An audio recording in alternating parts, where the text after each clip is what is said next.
எல்லாருக்கும் வணக்கம். என் பேர் ஷைலேஷ். நான் வந்து சினிமா ஸ்பைஸ் அப்படின்னு ஒரு மேகசின் அண்ட் வெப்சைட் அந்த கம்பெனியோட எடிட்டர் இன் சீஃப் பேசுகிறேன். நம்ம மேகசின் வந்து சின்ன மேகசின் தான், சென்னையில் மட்டும்தான் கிடைக்கும். இப்போ டிஜிட்டல் மேகசின் ஆகியிருக்கோம். மீடியா இண்டஸ்ட்ரியில் கிட்டத்தட்ட நான் ஒரு 15-20 வருஷமாக இருக்கேன் நான்.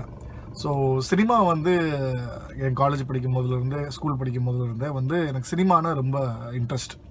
ஸோ பொதுவாகவே பார்த்திங்கன்னா என்னைய மாதிரி மீடியாவில் இருக்கிற ஆட்கள், என்னோட கொலீக்ஸ் ஆகட்டும், ஜேர்னலிஸ்ட் எல்லாருமே ஆகட்டும், ஃபோட்டோகிராஃபர்ஸ் ஆகட்டும், சினிமா சார்ந்த யாருனாலுமே வந்து சினிமாவை வந்து நேசிக்காமல் வந்து இன்றைக்கி யாரும் சினிமாக்காக வேலை பார்க்க மாட்டோம்.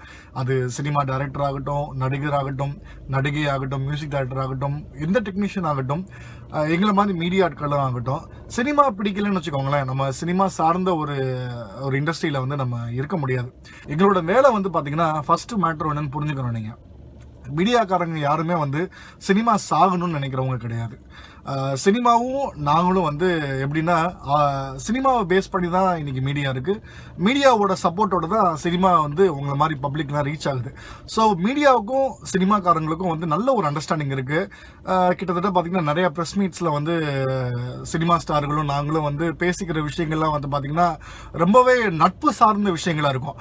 இப்போ நான் ஏன் இந்த வீடியோ நான் பண்ணுறேன்னா, ஜேர்னலிசம் அப்படிங்கிற ஒரு விஷயம் வந்து இட்ஸ் லைக் அன் எஜுகேஷன். ஒரு எப்படி நீங்கள் ஆர்கிடெக்டை மதிக்கிறீங்களோ, ஒரு இன்ஜினியரை மரியாதை கொடுத்து பார்க்குறீங்களோ, அதே மாதிரி தான் ஒரு ஜேர்னலிசம் படித்த ஒரு ஜேர்னலிஸ்ட்டும். ஏன்னா ஜேர்னலிஸ்ட் எல்லாருமே நாங்கள் வந்து சினிமா வந்து ரொம்ப லவ் பண்ணுறோம். ஆனால் சில ஜேர்னலிஸ்ட், கொட்டேஷனில் போட்டுக்கோங்க, டபுள் கோட்ஸில், அவங்க நான் ஜேர்னலிஸ்ட்னு சொல்லணுமான்னு எனக்கு தெரியல. நான் சொல்ல போகிற வார்த்தை வந்து ஆன்லைன் யூடியூப் ரிவ்யூவர்ஸ், அந்த மாதிரி நம்ம வச்சுக்கலாம். இந்த வீடியோவில் நம்ம பார்க்க போகிறது எப்படி விமர்சனங்கள் இப்போ ஆன்லைன் ரிவ்யூவர்ஸ்லாம் பண்ணிக்கிட்டு இருக்காங்க. அஃப்கோர்ஸ் நிறைய கண்ட்ரீஸ்ல வந்து பாத்தீங்கன்னா நீங்க யூடியூப்ல தேடி பாருங்களேன், ஆன்லைன் ரிவ்யூஸ் தேடினா உங்களுக்கு தெரியும் எத்தனை ஆன்லைன் ரிவ்யூவர்ஸ் இருக்காங்கன்னு. சிவகார்த்திகேயனோட படம் ரெமோ, அந்த படத்தை பத்தி ஒருத்தர் விமர்சனம் பண்ணியிருக்காரு.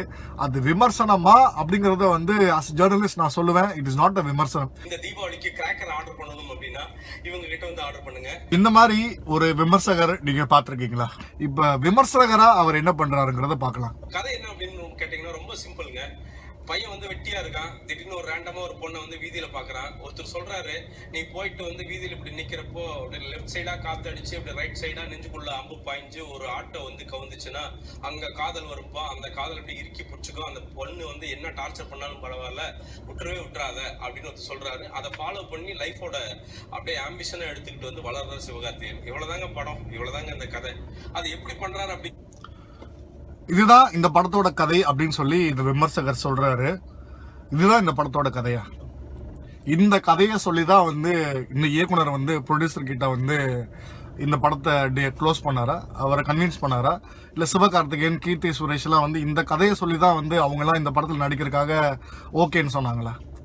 ஒரு படத்தோட கதையை வந்து தன்னோட விமர்சனத்தில் இவரால் வந்து ஆடியன்ஸ் கிட்ட எப்படி சொல்லணும்னு தெரியல. படத்துக்குன்னு ஒரு கதை இருக்குங்க, அது ஒரு வரி கதையா இருக்கலாம், இல்ல ஒரு அரைப்பக்க கதையா இருக்கலாம். ஆனா படத்துக்கு கதை இல்லாம இருக்குமா? அதே மாதிரி கீர்த்தி சுரேஷ் பாவங்க. ஏன்னா சிவகார்த்திகேயனுக்கு போட்ட மேக்கப் கூட வந்து கீர்த்தி சுரேஷ் போடல. ரெண்டு பேரும் நிற்கும் போது பாத்தீங்கன்னா கீர்த்தி சுரேஷோட மேக்கப் டல்லா இருக்கு. டல்லா இருக்கிறோட மேக்கப் தப்பா இருக்கு. அவங்க வந்து ரொம்ப ஓவரா மேக்கப் போட்டு அந்த மூஞ்சியை வந்து கோரமாக்கி விட்டு, என்ன நான் சொல்றது சொல்லுங்க. ஒரு சராசரி ஆடியன்ஸா இந்த மாதிரி விஷயங்கள் தான் நீங்க அந்த படத்துல நீங்க பார்க்க போவீங்களா? சீன்ல பாத்தீங்கன்னா மேக்கப் இல்லாம ஒரு நைட் காஃபி குடுக்குற ஒரு சீன் வரும். அதுல பாத்தீங்கன்னா கீர்த்தி சுரேஷோட மூஞ்சி அவ்வளவு சூப்பரா இருக்கும். அதே இதுல வந்து ஃபுல்லா இருந்தா கூட வந்து கீர்த்தி சுரேஷ் சூப்பரா இருந்திருப்பாங்களோ. கீர்த்தி சுரேஷோட மூஞ்சி சூப்பரா இருக்கலாம். மூஞ்சிங்கிற வார்த்தை ஒரு இவரை நம்பி சில பேர் விளம்பரம் கொடுக்குறாங்க.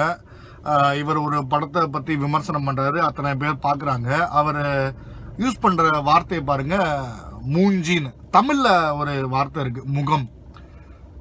அந்த நடிகையின் முகம் இந்த மாதிரி இருக்கு அப்படின்னு சொல்லியிருக்கலாம். ஸோ இதெல்லாம் வந்து பார்த்தீங்கன்னா நான் தான் சொல்றேன், எனக்கு தினத்தந்தி, தினமலர், ஆனந்த விகடன், குங்குமம், குமுதம் இந்த மாதிரி விமர்சனங்கள் வரும் பார்த்தீங்களா வார இதழ்கள்ல. அந்த விமர்சனம்லாம் எடுத்து பாருங்க, எங்கேயாவது இந்த மாதிரி வார்த்தைகள் பயன்படுத்தியிருக்காங்களான்னு.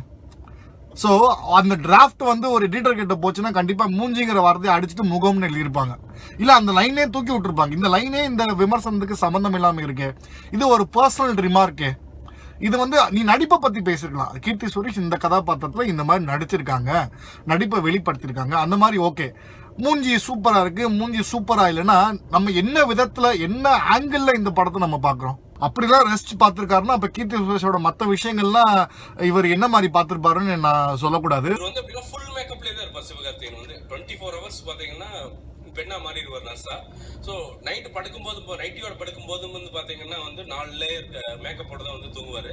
ஆனா கீர்த்தி சுரேஷ் வந்து சந்தேகமே வருவாது, இவருக்கு வந்து இது வந்து ஆம்பளை தான் இல்ல வந்து இது வந்து வேற யாரோ அப்படிங்கிற ஒரு சந்தேகம் எதுவுமே எழாது. அப்படியே படம் போயிட்டே இருக்கும். சரி விடுங்க, அது கூட கமர்ஷியல் லாஜிக் அப்படின்னு கூட வந்து சொல்லிடலாம்.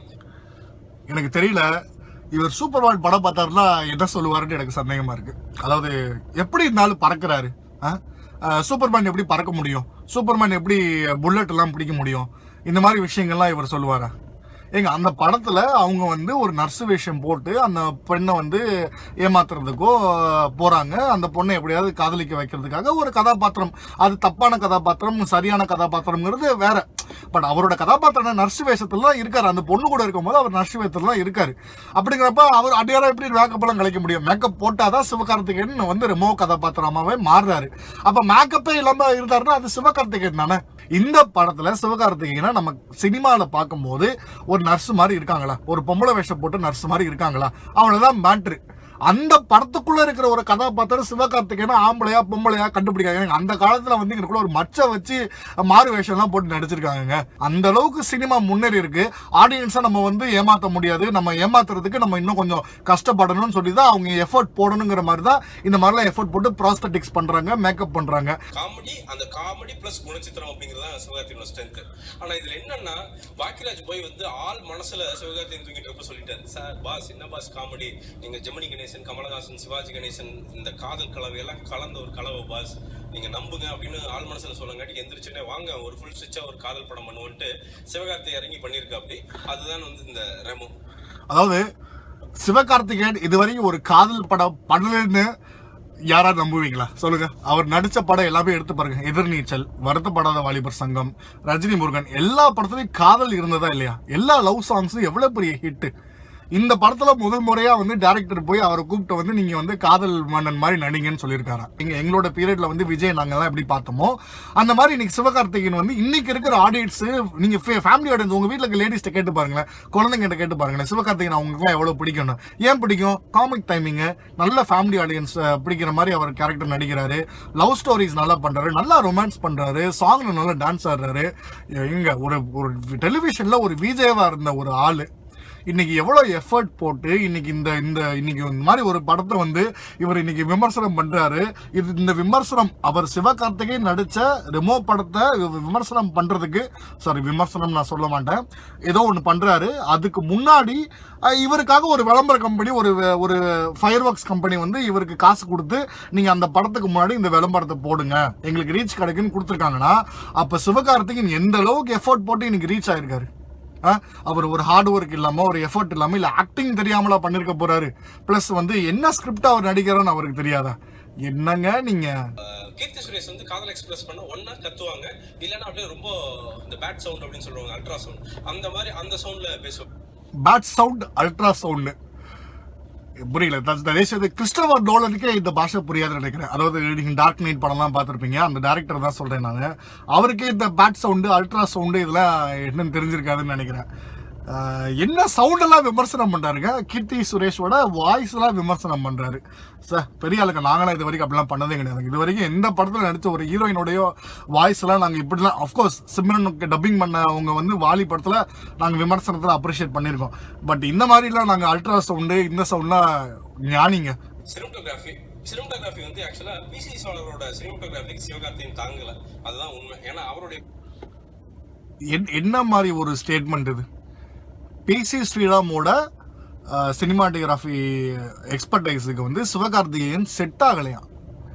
சிவகார்த்திகேயன் ஃபேன்ஸோ இல்லை எது ஒரு நார்மல் ஒரு ஃபோட்டோகிராஃபி தெரிஞ்சவங்க, சினிமாட்டோகிராஃபி தெரிஞ்சவங்க வந்து சிவகார்த்திகேயன் ஸ்க்ரீனில் எவ்வளவு சார்மிங்காக இருக்காரு, எப்படி இருக்காரு, அது ஸ்கிரீன் பிரசன்ஸ் எப்படி இருக்கு சிவகார்த்திகேயனுக்கு. நான் சிவகார்த்திகேயனுக்கு ஜால்ரெல்லாம் அடிக்கலைங்க, இந்த படத்துல சிவகார்த்திகேயன் பத்தி நான் பேசுறேன், ஓகேவா?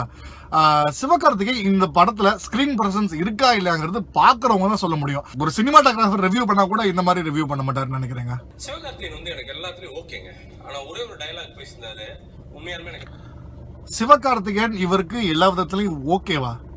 நீங்க ஏன் சிவகார்த்திகேயன் பாக்குறீங்க? சிவகார்த்திகேயன் நடிச்ச கதாபாத்திரத்தை பாருங்க, அந்த கதாபாத்திரத்தை விமர்சனம் பண்ணுங்க. அதுக்கப்புறம் சிவகார்த்திகேயன் அந்த கதாபாத்திரத்தை நல்லா நடிச்சிருக்காரா நல்லா நடிக்கலையா?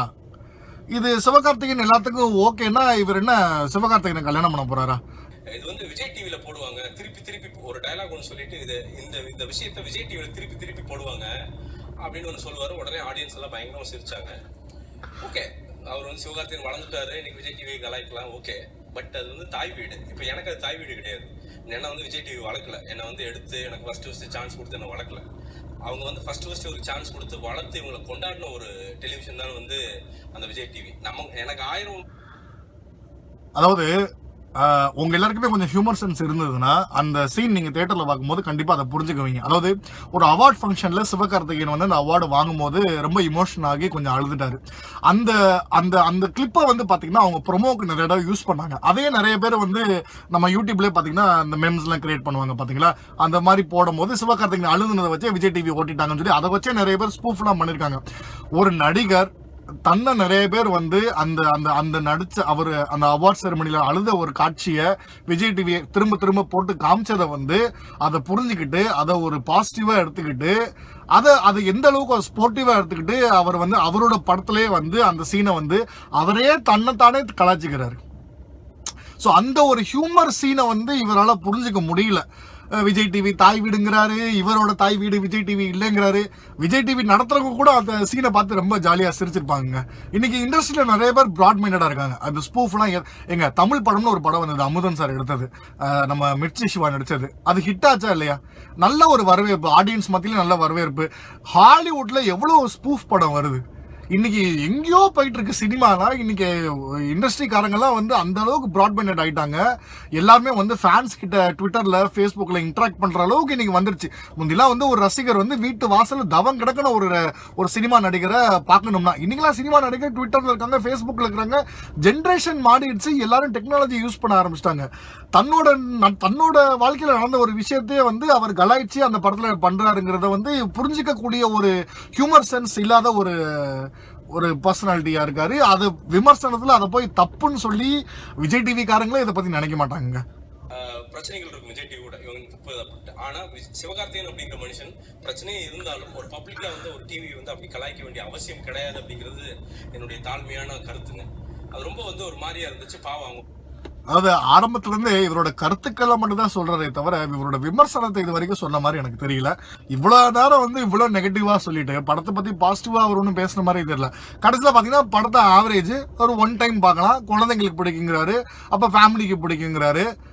விமர்சனம், நான் திருப்பி சொல்ல வேண்டிய வார்த்தை அந்த விமர்சனம். இவர் பண்ற விஷயத்துக்கு எனக்கு ஒரு பேர் கிடைக்கல, அதை போய் நான் இப்ப விமர்சனம் நான் சொல்லிக்கிட்டு இருக்கேன். நான் அதனாலதான் சொல்றேன், ஒரு வார்த்தை இருக்கு, கன்ஸ்ட்ரக்டிவ் கிரிட்டிசிசம்.